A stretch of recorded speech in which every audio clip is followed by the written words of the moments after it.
ایک یہ بھائی نے کویسچن کیا اور یہ بڑی مشہور مطلب بات ہے، رمضان سے متعلق بھی ہے، سب سمجھیں۔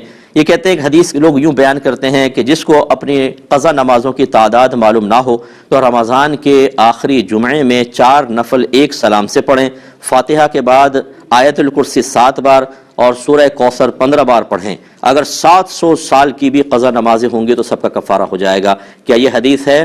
بالکل بھی نہیں ہے۔ جس نے اس کو ایجاد کیا وہ اللہ کا خوف کرے، کیونکہ نبی کریم صلی اللہ علیہ وسلم نے ارشاد فرمایا جس نے مجھ پر جان بوجھ کر جھوٹ منسوب کیا وہ اپنا ٹھکانہ جہنم میں بنا لے۔ یہ کسی بے وقوف نے نکالی ہوگی، اب اس کو پتہ بھی نہیں ہوگا کس قدر یہ جاری ہوگی، لوگ اس پہ عمل بھی کر رہے ہیں۔ میں نے خود دیکھا، ایک علاقے میں گیا اور جہالت دیکھیں کہ بعض اوقات کہتے ہیں کہ جمعے کے آخری جمعے کو عصر کی نماز کے بعد، اور عصر کی نماز کے بعد تو نوافل پڑھنا ہی منع ہوتا ہے، اور ایک وہ علاقے کے بزرگ سفید داڑھی ان کی، وہ جماعت کروا رہے ہیں۔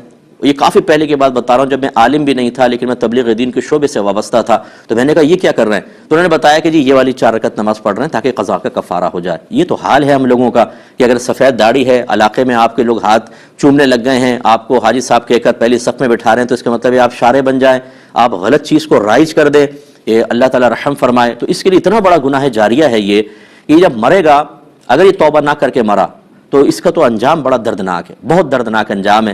جتنے لوگ گمراہی کا شکار ہوتے رہیں گے بیچارے، وہ اس کو پڑھ کر کے جی ہماری تو قضا ادا ہو گئی، ساری 700 سال کی بھی ہوں تو ادا ہو گئی، اب وہ کچھ بھی نہیں کریں گے، حالیہ نمازیں پڑھ نہیں رہے اور دیگر معاملات، تو ان کے لیے بہت بڑا وبال ہے۔ اللہ تعالیٰ اس شخص کے اوپر رحمت نازل فرمائے اور اس کو ہدایت اور توبہ کی توفیق عطا فرمائے۔